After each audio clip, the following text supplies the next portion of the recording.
রে আমার কন্যা, ও আমার জামাই, আমার জীবনের যা কিছু কামাই করলাম, যাই পাও আর না পাও, আমার জীবনের বড় আখিরাতের পুঁজি কোরআন শরীফ তোমাদের দিয়া দিলাম। কোরআন তেলাওয়াত করবি আর আমাদের জন্য দোয়া করবি। যেই ঘরে স্বামীও কোরআন পড়ে, স্ত্রীও কোরআন পড়ে, ওই ঘর 24 ঘন্টা ফেরেশতারা পাহারা দেয়। জান্নাতে তো সোজা। জান্নাত পাওয়া যদি সহজ হতো তো জান্নাতের সুসংবাদ পাইয়াও 10 জন সাহাবা মরণ পর্যন্ত কাঁদলেন কেন? জান্নাত পাওয়া যদি সহজ হতো তো আল্লাহ ওয়ালারা এত বেশি বেশি আমল করে কান্না করে মরলেন কেন? আল্লাহ বলেন, এরে গোলাম, আমি আমার বান্দাদের জাহান্নামে দিতে চাই না। শয়তানের ধোকায় পড়ে যারা অপরাধ করেছো, আমি মরণ পর্যন্ত একটা দরজা খুলে রাখলাম, তওবা নামের দরওয়াজা। আল্লাহর নবী বলেন, আত-তাইবু মিনাজ যামবি কামান লা যামবা লা, যারা গুনাহের থেকে তওবা করে ক্ষমা চাও, তাদের হালাতটা এমন হয় মনে হয় যেন জীবনে কোনো গুনাহই করে নাই। তওবা করার পর বান্দার মুহূর্তে গুনাহ মাফ হয়ে যাবে। গুনাহ করছো 60 বছর পর্যন্ত, 70 বছর পর্যন্ত অন্যায় করেছো, 1 মিনিট 1 ফোঁটা চোখের পানি যদি ফেলতে পারো, 1 ফোঁটা চোখের পানিতে 70 বছরের গুনাহ মাফ হয়ে যাবে। এরে নবীর উম্মতের দল, ওই কান্নাওয়ালা তওবা চোরের মতো তওবা না। চোর যখন চুরি করে ধরা পড়ে, তখন তাকে যখন বেত্রাঘাত করে, তখনও বলে চুরি করব না, মনে মনে নিয়ত থাকে সুযোগ পেলে আর ছাড়ব না। এই তওবায় হবে না রে বাবা, তওবাটা তওবার মতো হতে হবে। ইয়া আইয়ুহাল্লাযীনা আমানু তুবু ইলাল্লাহি তাওবাতান নাসুহা। খাঁটি অন্তরে তওবা করবা হে গোলাম। কেমন খাঁটি অন্তরে তওবা? গলায় ছুরি আসবে, আল্লাহকে বেজার করব না, আমার নবীর তরিকার বাহিরে চলব না, আমার মা, আমার বাবা, আমার ভাই, আমার নেতা, আমার নেত্রী, আমার বন্ধু যদি বেজার হয়ে যাক, কোনো দুঃখ নাই। আমার কেউ আপন না, আপন আমার আল্লাহ, আপন আমার পয়গম্বর। দুনিয়ার সবাইকে বেজার করা সম্ভব, আমার আল্লাহকে বেজার করা সম্ভব না। কারণ আমি চাকরি করি, ব্যবসা করি, দোকানদারি করি, আমার ছেলে বিদেশে চাকরি করে, আমার ছেলে হোমনা বাজারের বড় ব্যবসায়ী। আল্লাহর কসম, ছেলে তোমাকে খাওয়ায় না, চাকরি রিজিক দেয় না, আল্লাহ রাব্বুল আলামিন নিজ কুদরতি ভাবে রিজিক দেয়। দেয় না? জঙ্গলের একটা প্রাণীও কি না খাইয়া রাস্তায় নেমেছে? নদীর ভিতরে, সমুদ্রের ভেতরে বড় বড় মাছ, বড় বড় এক একটা নীল তিমি, দৈনিক তার খানা 1000 কেজি চিংড়ি মাছ। এরকম নীল তিমি তো একটা না, শত শত হাজার নীল তিমি সাগরে, কোন মাছ না খাইয়া নাই। কোহে কাব একটি পর্বত, ওই পাহাড়ে একটি প্রাণী বসবাস করত, যেই প্রাণীটার নাম সিমর্গ। ওই প্রাণীটার দৈনন্দিন খানার তালিকায় লেখা 40টা মোটা তাজা হাতি। নাউজুবিল্লাহ বলবেন না? বোবা হয়ে বয়েছে। কে খাওয়ায়? সকালবেলা পাখা ডানা মেলে পাখি উঠতে শুরু করলো খোলা আকাশে। সন্ধ্যাবেলা পাখিটা তার নিজের পেট ভরে বাচ্চার খানা নিয়ে বাসায় সন্ধ্যাবেলা হাজির। গর্তের পিপিলিকারাও না খাইয়া মরে না, আল্লাহর কোন প্রাণী না খায় মরে নাই। আর এই জমিন ও আসমানের মধ্যে সব থেকে দামি মানুষ, আজকে সেই মানুষ কেন না খাইয়া কষ্ট পায়? এই মানুষ আশরাফুল মাখলুকাত হইয়া কেন খানার জন্য মামলা হামলার আসামি হয়? একমাত্র কারণ জঙ্গলের প্রাণীরা না খাইয়া কষ্ট পায় না, নদীর মাছ না খাইয়া কষ্ট পায় না, ওই উড়ন্ত পাখিরা না খেয়ে কষ্ট পায় না, গর্তের পিপিলিকা না খেয়ে কষ্ট পায় না। আশরাফুল মাখলুকাত মুহাম্মদের উম্মতেরা না খাইয়া কেন কষ্ট পাও? ওই মাখলুকেরা আল্লাহর ডিউটি ঠিক মতো পালন করে, আর তুমি আল্লাহর গোলাম হইয়া বেঈমানের পা চাটা গোলামি করো, আল্লাহর ডিউটি পালন করো না, এই জন্য খানায় কষ্ট। গর্তাওয়াকুল মিকুনি হর সুবহ শাম মিরাসানাদ রিজকে তু আজলা মাকাম জুজবা হকচি জে মাখা আজ ইনসুজা ফজলে উ আমস্তে দর জুমলা জাহা। এরে নবীর আশিক উম্মতের দল, ওই জান্নাত এত দামি জান্নাত, ওটা যদি পেতে চাও দুইটা শর্ত মেনে তুমি জীবনটারে চালাও। এক নাম্বার, ইমানটারে পরিশুদ্ধ করে নাও। ইমান আনার পরে, ইমানকে শুদ্ধ করার পরে নেক আমল করো। ইমানটারে পরিশুদ্ধ কেমন করে করবা? একটা স্কেল লাগবে, না হয় হবে না। আল্লাহ কোরআনে হাকিমের মধ্যে স্কেলের কথা বলতেছেন, আমিনু কামা আমানান নাস। এরে মুমিনের দল, ঈমান আনো সাহাবায়ে কেরামের মতো ঈমান। তাদের ঈমানের সাথে তোমার ঈমানটা মিলাও,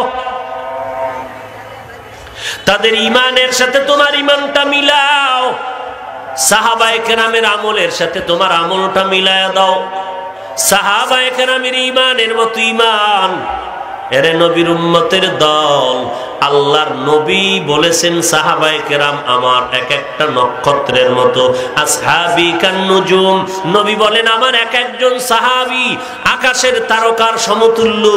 এরে নবীর উম্মতের দল, আল্লাহর নবী বলেন এ নবীর আশিকের দল, সাহাবায়ে কেরামকে তোমরা সত্যের মাপকাঠি বানাইয়া ঈমানটারে মজবুত করে নাও।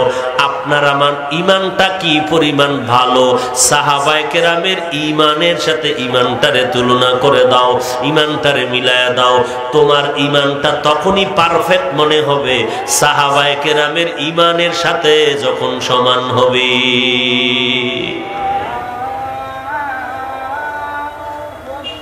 একজনে আজানের জবাব দিলেই সবার থেকে হয়ে যাবে, এটা হলো মাসআলা। কে দিবেন জবাব? আজানের জবাব কে দিবেন? দেন, আজানের জবাব দেন, আমরা কথা বলতে থাকি। এখানে আলাদা আজান হবে, আলাদা নামাজ হবে। কথা বুঝাইতে পারছি? একজনে জবাব দিলেই আজানের হক কি হয়ে যাবে? আদায় হয়ে যাবে। তো একজনে জবাব দিক, আমরা আলোচনা চালাই। কি বলেন আপনারা? এখানে আলাদা আজান হবে, এরপরে কি হবে? নামাজ হবে। বুঝেন না? সর্বাঙ্গে ঘা ঔষধ দিব কোথা? জামা তো সাদা পড়ছি, এই জন্য একটা তিল পরলে ওটারে তাল বানায় ফেলায় উম্মতে মুহাম্মদী। আল্লাহ হেদায়েত দান করে। আরো মহাব্বতে বলেন, নাকি মোনাজাত দিয়ে দিব? আর 2-4 মিনিট সামনে আগাবো। ইন্নাল্লাযীনা আমানু ওয়া আমিলুস সালিহাত কানাত লাহুম জান্নাতুল ফিরদাউসি নুজুলা। আল্লাহ তাআলা বলেন জান্নাতুল ফিরদাউস বড় দামি জান্নাত আমি তাদেরকেই দিব যারা 2টা কর্মসূচি পালন করে চলবে। 1 নাম্বার, ঈমানটারে মজবুত করে চলবা। 2 নাম্বারে নেক আমল করবা। ঈমানটা কেমন মজবুত করবা? সাহাবায়ে কেরামের ঈমানের মতো ঈমানটারে মজবুত করে নাও। সাহাবায়ে কেরামের ঈমান কেমন মজবুত? তাদের ইলমও বেশি, আমলও তাকওয়াও বেশি। তাদের মতো বড় আলেম আছে নাকি? সাহাবায়ে কেরামের মতো বড় মুফতি সাহেব আছে নাকি জমিনে? সাহাবায়ে কেরামদের মতো বড় মুত্তাকি কেউ আছে নাকি? তাদের মতো বড় মুফাসসির নাই, তাদের মতো বড় বড় মুহাদ্দিসে জমিনে এখন আর নাই। সাহাবায়ে কেরামদের মতো দুনিয়ার কোনো আউলিয়ায়ে কেরাম হবে না। সব আউলিয়ায়ে কেরাম যদি এক পালায় ওজন দেওয়া হয়, সাহাবায়ে কেরামের মর্যাদার সমান হবে না।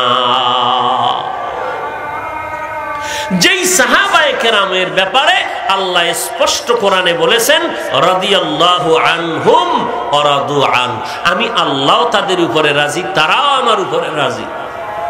সেই সাহাবায়ে কেরাম আমাদের মতোই তো মানুষ ছিলেন, কথা ঠিক না? তাদের ঈমান কেমন? এর নবীর উম্মতের দল, ঈমানের অগ্নি পরীক্ষার সামনে সাহাবায়ে কেরাম দাঁড়িয়ে আছেন। ছেলের চিন্তা নাই, মেয়ের চিন্তা নাই, খানার চিন্তা নাই, ঘুমের চিন্তা নাই, কোথায় বাড়ি কোথায় ঘর। আমার নবীজির দরবার থেকে এক বিন্দু পিছনে যান না তারা। নামাজের বেলায় দুর্বলতা নাই, জিহাদের বেলায় দুর্বলতা নাই, রাতের কান্নার ইবাদতের বেলায় কোনো দুর্বলতা নাই। সাহাবায়ে কেরাম জীবনটা বিলিয়ে দিয়েছেন আল্লাহর পথে। দুনিয়ার কঠিন আযাব আর কষ্ট মাথা পেতে নিতেন, তারপরও আল্লাহর বিরুদ্ধে, নবীর বিরুদ্ধে যাইতেন না। বেলালের ইতিহাস আপনারা কে না জানেন, হানজালার ইতিহাস আপনারা কে না জানেন, খাব্বাব রাদিয়াল্লাহু আনহুর ইতিহাস আপনারা কে না জানেন। খানা নাই, ঘরের চুলে আগুন জ্বলে না, এরপরেও কেমন পাগল আমার নবী। আল্লাহর নবীর সাহাবী বড় গরিব। মসজিদে নববীতে নামাজের আজান হয়, অন্যান্য সাহাবায়ে কেরাম আগে আগে গিয়ে নামাজের অপেক্ষা করে, নবী আসবেন, ইমামতি করবেন, এরপরে আমরা পেছনে নবীর অনুসরণে নামাজ আদায় করব। কিন্তু একজন গরিব সাহাবী ইকামত যখন শুরু হয় তখন যায়, আগে যায় না। নবী যখন সালাম ফিরায় সমস্ত সাহাবা নবীর জন্য বসে থাকে, বয়ান করবে, নবী বয়ান শুনে তারপরে যাবে। কিন্তু ওই সাহাবী ইকামতের সময় ঢুকে আবার সালাম ফিরানো মাত্র দৌড়াইয়া ঘরের মধ্যে চলে যায়। সাহাবায়ে কেরামের নজরে লাগার পর একদিন নবীর কাছে তারা অভিযোগ পেশ করলেন, নবী কোনো জবাব দিলেন না। আর একদিন অভিযোগ দিলেন, নবী কোনো জবাব দিলেন না। আবার কিছুদিন পর একই কথা যখন বলা হলো, মায়ার নবী, রহমতের নবী আমার বলে, চলেন আমরা ওই সাহাবীর ঘরের মধ্যে গিয়া খবর নেই, কোনো না কোনো মুসিবত ছাড়া তো এইভাবে বান্দা করতে পারে না। নবী এবার নিজেই রওনা হয়ে গেলেন সাহাবীর খবর নেওয়ার জন্য। আল্লাহর নবী গিয়ে ঘরের কিনারায় সালাম দিয়েছেন আর বললেন, ইয়া আহলাল বাইত, ঘরের মধ্যে কারা আছো? রাহমাতুল লিল আলামিন ঘরের কিনারায় দাঁড়ানো, কোনো জবাব নাই। আবার যখন নবী আওয়াজ দিলেন, এরপরও কোনো আওয়াজ জবাব আসে না। শেষ পর্যন্ত মায়ার নবী আবার বললেন, ঘরের মধ্যে কি কেউ নাই? এইবার ঘরের মধ্যে নবী শুনতেছেন কান্নার আওয়াজ। সাহাবী কান্না কণ্ঠে আস্তে আস্তে করে বলেন, পয়গম্বর আমাকে মাফ করে দেন, বেয়াদবি নিবেন না, আমি আপনার সামনে আসব এমন ভালো কোনো কাপড় আমার শরীরের মধ্যে নেই, আমি বড় গরিব, আমি বড় অসহায়। নবী কাপড় দিয়েছে, চাদর দিয়েছেন, কোন রকম আবৃত হইয়া নবীর সামনে দাঁড়ায়া চোখের পানি ছেড়ে কান্না করলেন আর বললেন, নবীজি আমার ঘরে কেউ নাই, আমি আর আমার স্ত্রী থাকি ঘরের ভেতরে, এই ছোট্ট ঘরের মধ্যে দুইজনে মিলে একটা কাপড় পরিধান করি, ঘরের মাঝখানে একটা গর্ত বানিয়ে রেখেছি। যখন আমার স্ত্রীকে নামাজের সময় হয়, গর্তের মধ্যে রেখে আমি কাপড় পরিধান করে নামাজের কাতারে গিয়ে দাঁড়ায় যাই। আবার দ্রুত আসার কারণ হলো, দেরি হলে টাইম চলে যাবে, আমি সালাম ফিরানো মাত্র দৌড়াইয়া এসে আমি কাপড়টা আমার স্ত্রীকে দিয়ে গর্তের মধ্যে আমি অপেক্ষায় থাকি, আমার স্ত্রী আমার কাপড় পরিধান করে নামাজ আদায় করেন। মায়ার নবী শুনে চোখের পানি ছেড়ে দোয়া করলেন, হে আল্লাহ, এত কষ্টের মধ্যেও যেই বান্দা তোমাকে ভুলে না, তুমিও এই বান্দাটারে কখনো ভুলিও না রে আল্লাহ। এই ছিল সাহাবায়ে কেরামের ঈমান। এরে যুবক, কয়দিন আর যৌবনের বাহাদুরি করবি? কয়দিন? তোমার আমার বয়সের যুবকটাও তো কবরে চলে গেল। তোমার আমার থেকে কত অল্প বয়সের যুবক কবরে চলে গেল। কয়দিন আর বাহাদুরি করবি রে যুবক? এ জমিনের ইতিহাস শ্রেষ্ঠ বাহাদুর ফেরাউন নমরুদ, একটু তাকায় দেখ, তাদের নাম নেওয়ার মতো একটা মানুষ জমিনে পাওয়া যাবে না। কোন বেঈমানের বাড়ি ফেরাউন নামের কোন সন্তান নাই। যেই ফেরাউনের টাকা পয়সা ক্ষমতার অভাব নাই, 40 বছর পর্যন্ত যে ফেরাউনের কোনো অসুস্থতা হলো না, ওই ফেরাউনের লাশটাও মাটি গ্রহণ করে নাই। অথচ তাকায় দেখো, অহম্না এলাকার মা, তুমি তো আলেমের মা, হাফেজে কোরআনের মা, তুমি তো কোরআনওয়ালার মা। একটু নজর করে দেখো,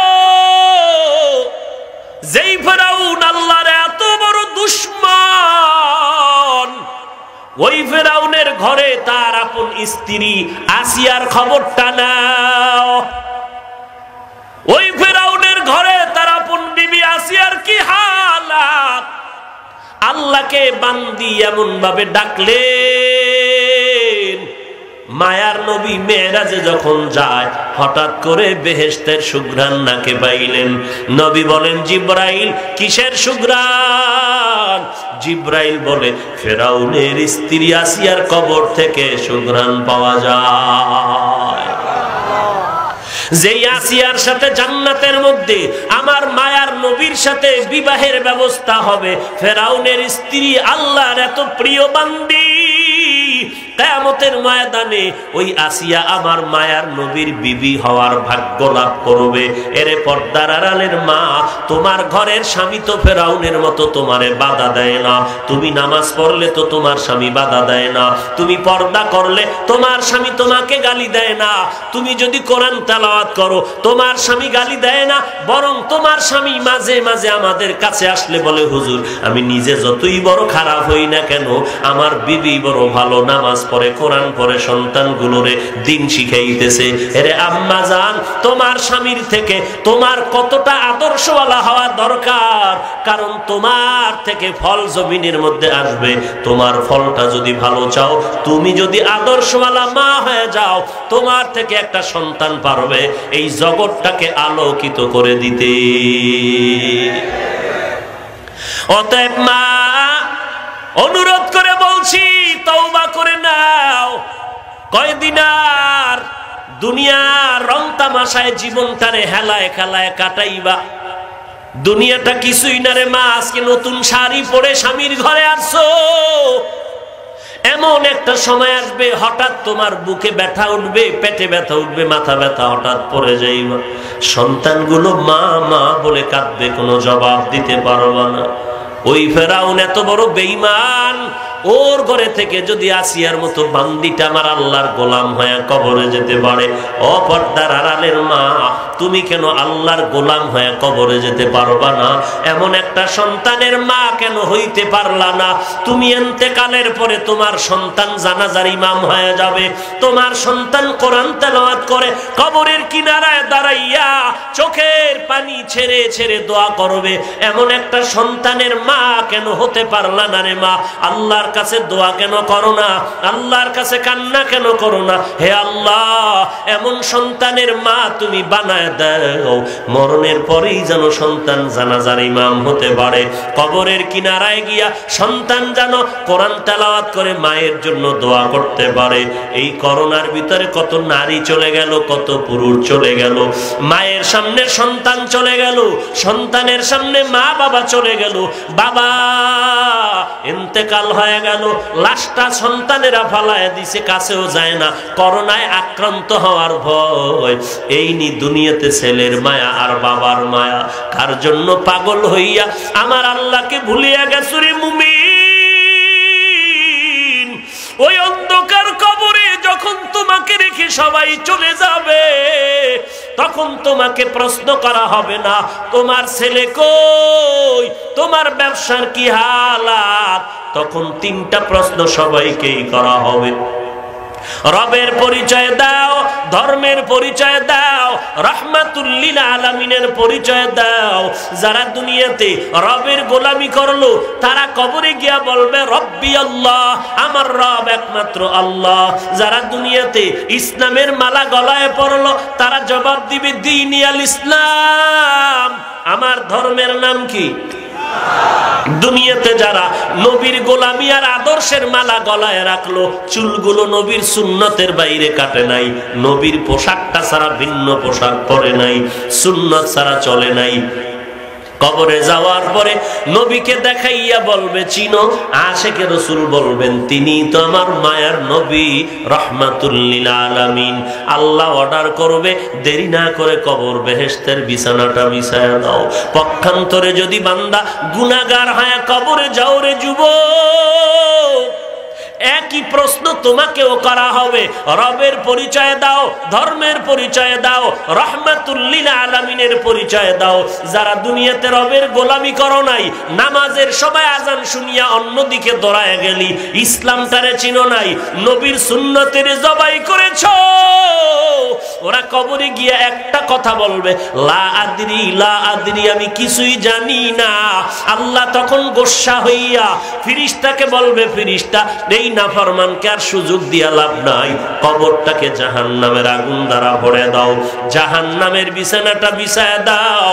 একটা নয় দুইটা নয় 70 থেকে 99টা সব কবর ভরে যাবে। আল্লাহ গোসা হয়ে বলবে এরে কবরের মাটি,